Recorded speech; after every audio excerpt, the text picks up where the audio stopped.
These definitions are so confusing. So what is it to be anti-racist?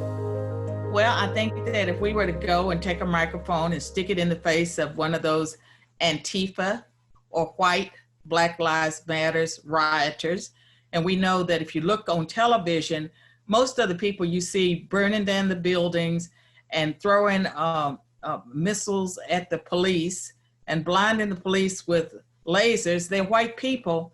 They are being anti-racist. That's what they would argue.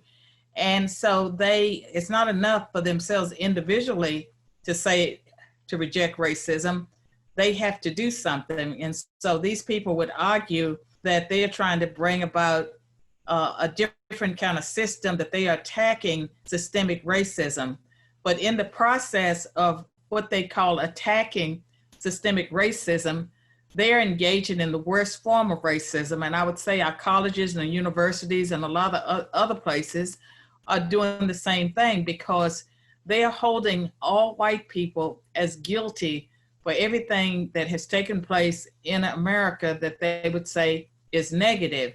And it's really problematic for the church. It's problematic for the church because we believe that our identity should not be in our race, our sexual orientation, our social class, or we can go down the list of things people might identify with, but our identity is supposed to be in Christ. And if identity is in Christ, whatever else may be true of us as far as attributes, that should be secondary. That's not as important. And the other thing that critical race theory would argue is that you have to do something to be acceptable. We know that Jesus Christ died on the cross for our past, present, and future sins. So consequently, it's a finished work. And I belong to the Southern Baptists. They have apologized. I think I've counted 5 times. They probably apologized more than that.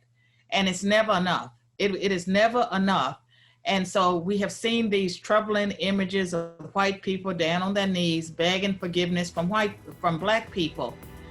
The way it should work as Christians is that we are supposed to be brothers and sisters in Christ. We're supposed to love each other, approach each other as equals. And whatever happened during slavery, the sins of slavery, they should be forgiven by now. And we know that God uses bad things, like he used Joseph's brothers selling him into slavery. God uses historical events to bring about the world that he is developing for us.